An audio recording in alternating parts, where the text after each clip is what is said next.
Thank you, everybody. I have long believed that the future is not just something to experience, it's something to manifest.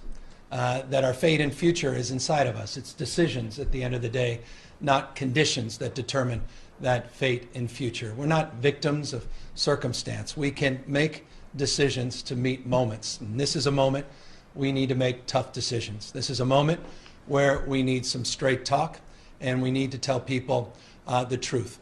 We need to bend the curve in the state of California. And in order to do that, we need to recognize the reality.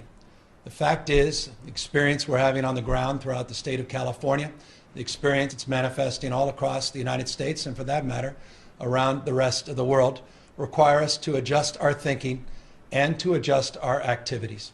In the state of California, many people are very familiar with these adjustments. A number of days ago, there were 6 Bay Area counties that led with stay-at-home orders.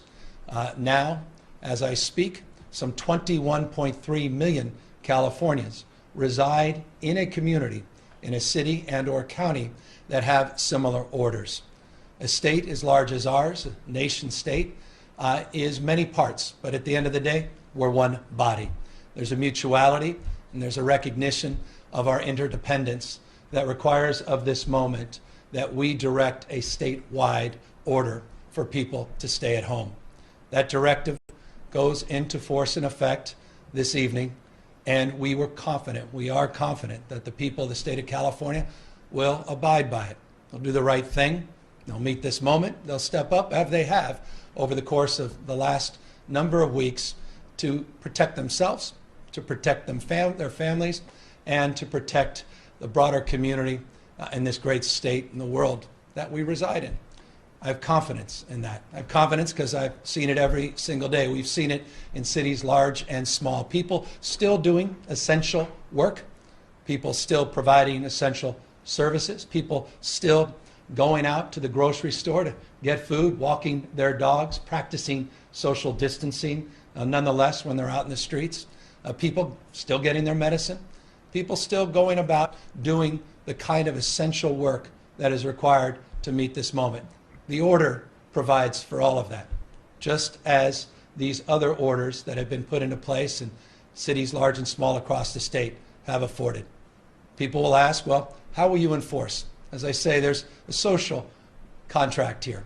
People, I think, recognize the need to do more and to meet this moment. People will self-regulate their behavior. They'll begin to adjust and adapt as they have been quite significantly.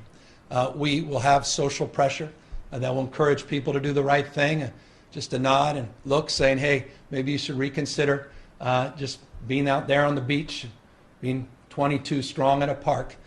It's time for all of us to recognize as individuals and as a community, we need to do more to meet this moment. Enforcement comes in many shapes. You have a regulatory framework, you have licensing frameworks.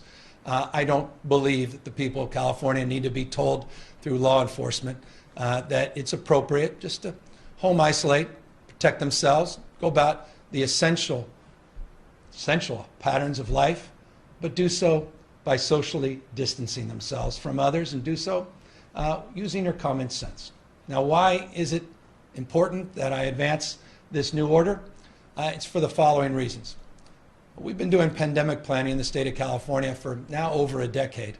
Now we're moving into application, implementation, and that includes the latest technology and data collection, the ability to work with artificial intelligence to mash that data up, to really look at trend lines before they become headlines.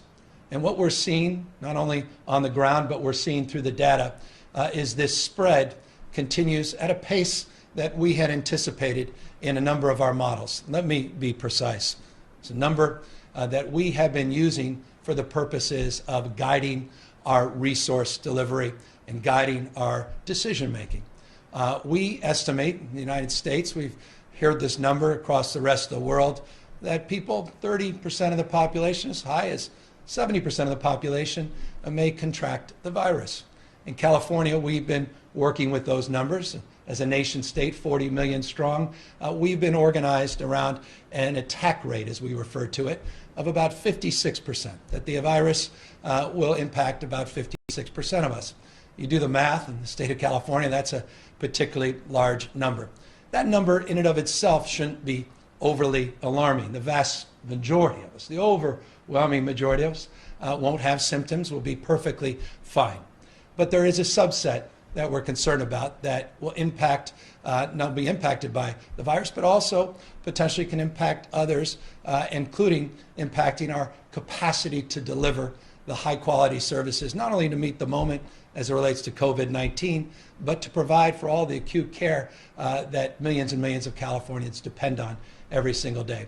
So we're looking at a hospitalization rate by using those numbers. And forgive me, I know sometimes these numbers get confusing, but a 56% attack rate, if you assume that R naught, which is the number of individuals that you may come in contact with that can contract the virus, if you use that formula, we believe with a 20% hospitalization rate, a little bit on the higher end, though some would argue it could be much higher, some believe it might be much lower, but 20% hospitalization rate, it's about 19,543 people that would need to be hospitalized under that scenario, above the existing capacity of our system. So that's the planning methodology we've been using. I'm being very straight with you. And these are numbers I can assure you governors, mayors, administration across the country are working with. But I think it's time to tell you what I tell my family, what I tell my wife, just as I did 2 nights ago when I told my daughter that I don't believe that this school year she'll get back into that classroom. And those are difficult conversations, and I know they're conversations you're having in real time, and you're having with one another as I speak. And I deeply appreciate the anxiety of these difficult conversations, but we must have them. But as we work through that planning process, 19,543 beds in our system, I'm able to look at our existing capacity. Let me be specific of what our existing capacity looks like. We have 416 hospitals in the state of California.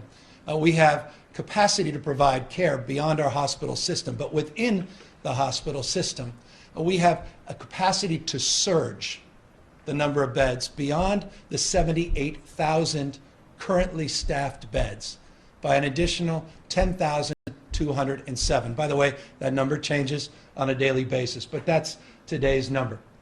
So looking at the 19,500 plus individuals in our planning, looking at that surge capacity, about 10,000, we are looking at a delta, a gap, that requires about 10,000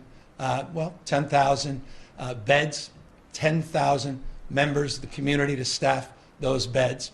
And that's currently what we're up against. But here's the point. That's a planning document. If we change our behaviors, that inventory will come down. If we meet this moment, we can truly bend the curve to reduce the need to surge, to reduce the need to have to go out and begin to cobble all those assets together. Though I want you to know we are doing just that. We always plan, we always anticipate. Let me give you some proof points. Today, we just secured a very large hospital in Northern California, Seton.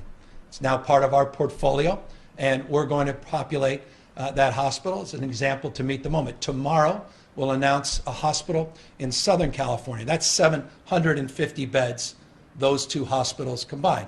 We start to stack this, 750 here. The motels that we're currently, and hotels we're currently negotiating with, we start stacking those master leases for those hotels.